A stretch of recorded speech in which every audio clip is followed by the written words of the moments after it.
नमस्कार, home study live में आपका स्वागत है। आज के इस वीडियो में हम 8th ग्रेड अभ्यास पुस्तिका में कक्षा 6ठी में विषय विज्ञान में अध्याय 4 पौधे को जानिए के प्रश्नों को समझेंगे। तो आइए वीडियो को शुरू करते हैं। इससे पहले अगर आप चैनल पर नए हो तो चैनल को सब्सक्राइब कर ले, जिससे कि आगे की वीडियो की सूचना आप तक पहुँच सके।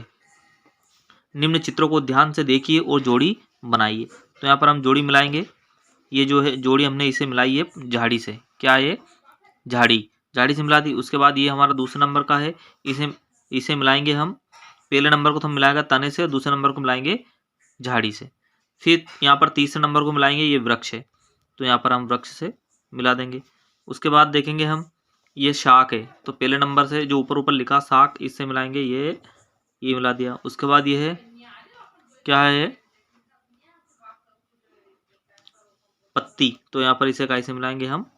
पत्ती से। उसके बाद ये देखेंगे, इसे हम, ये है मूसला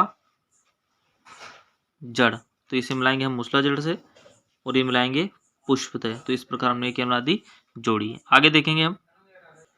अब नीचे दिए गए पौधे के चित्र को नामांकित कीजिए, रंग भरिए। ये देखेंगे, ये पुष्प है, ये पत्ती है, ये तना है, और ये क्या है? जड़ है। बहुविकल्पी प्रश्न। बूजो ने विद्यालय जाते समय मनी प्लांट के पौधे में निम्न परीक्षण देखे। तो देखेंगे यहाँ पर, यहाँ पौधा स्वयं सीधा खड़ा नहीं होता, यह किसी सहारे से ऊपर की ओर चढ़ जाते हैं, इसका तना कमजोर और मुलायम होता है, यह एक आरोही क्रम का पौधा होता है। इसका आ जाएगा ऑप्शन डी वाला। तो डी वाला इसका ऑप्शन सही है। निम्न में से किसकी पत्ती में समांतर सिरा विन्यास पाया जाता है? मक्का, ऑप्शन सी वाला। प्रश्न तीसरा, प्रकाश संश्लेषण क्रिया में निम्न में से कौन सी गैस निष्कासित होती है? ऑक्सीजन, ऑप्शन बी वाला। आगे देखेंगे हम। प्रश्न 4, पौधे के संपूर्ण भाग में जल का संचरण पौधे के किस भाग द्वारा किया जाता है? ऑप्शन ए जड़।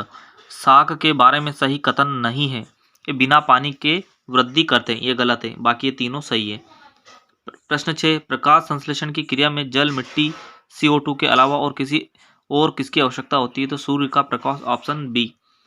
प्रश्न 7 देखेंगे, यदि किसी पत्ती का सिरा विन्यास जालिका रूपी है तो वहां पत्ती हो सकती है पीपल की, ऑप्शन डी वाला। प्रश्न पहला देखेंगे, चित्र बनाकर पौधे के विभिन्न भागों के नाम लिखिए। तो आप चित्र बनाना, मैंने भागों के नाम लिख दिए, पुष्प, फल, तना, पत्ती, नाड़, कलिका, प्राथमिक मूल, द्वितीयक मूल। दूसरा प्रश्न देखेंगे, लक्षणों के आधार पर पौधों को कितने वर्ग में विभाजित किया गया है, उनके नाम लिखे, हम चित्र बनाइए। तो यहाँ पर चित्र बनाना, पेज नंबर, तीसरा पैराग्राफ, चित्र नंबर 4.3 से उत्तर यहाँ पे देख के आप बनाना है।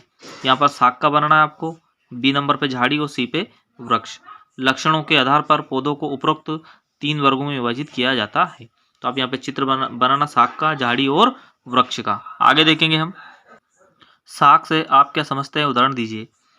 हरे एवं कोमल तने वाले पौधे शाख कहलाते हैं। ये सामान्यतः छोटे होते हैं, जैसे पालक, सरसों, मटर आदि।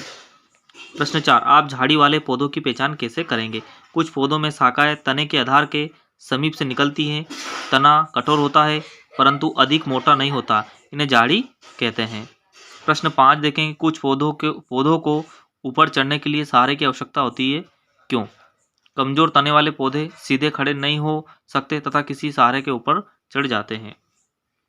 लघुत्तरी प्रश्न, पत्ती का नामांकित चित्र बनाकर उसके विभिन्न भागों के बारे में लिखिए। तो यहाँ पर पत्ती का चित्र है, इसे पटल बोलते हैं हम, और यह तना और पर्ण वृंत। तो इसे हम समझेंगे, पर्ण वृंत पत्ती का वक्र भाग जो पेड़ के तने से जुड़ा रहता है, पर्णवृत्त कहलाता है।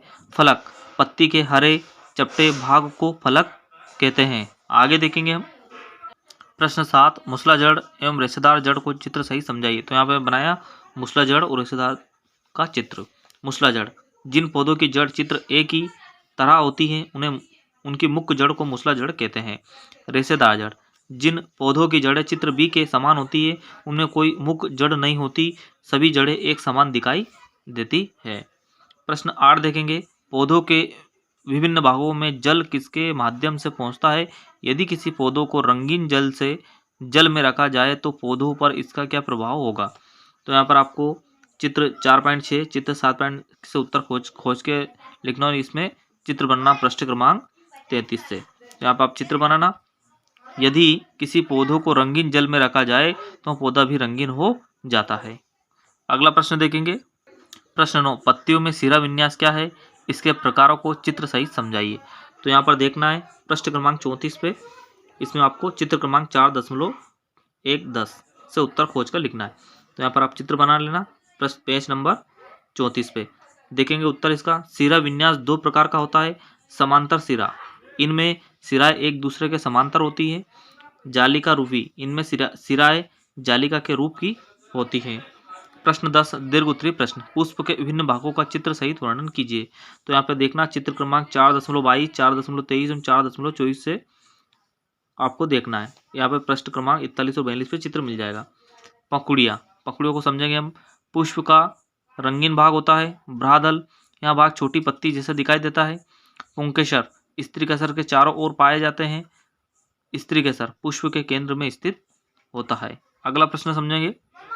प्रश्न 11, बीजांड से आप क्या समझते हैं, चित्र सहित वर्णन कीजिए। प्रश्न क्रमांक 41 पे देखेंगे आप, इसमें चित्र बनाना है आपको। अंडाशय के अंदर छोटी छोटी गोल संरचनाएं बीजांड कहलाती है। प्रोजेक्ट क्रमांक या कार्य 01 को समझेंगे हम। पेड़ पौधे का नाम है। साग झाड़ी वृक्ष, जड़ का प्रकार, पत्ती सिरा विन्यास। नीम वृक्ष है, मुसला है, इसमें जड़ और जालिका। नींबू झाड़ी, मुसला, जालिका। मक्का शाक, रेशेदार, समांतर। पपीता वृक्ष, मुसला, जालिका। तो आज की इस वीडियो में हमने विज्ञान के प्रश्नों को समझा। आई होप अगर आपको वीडियो अच्छा लगा तो लाइक कीजिए, चैनल पर नए हो तो सब्सक्राइब कीजिए। मिलते हैं अगले वीडियो में, जब तक के लिए जय हिंद।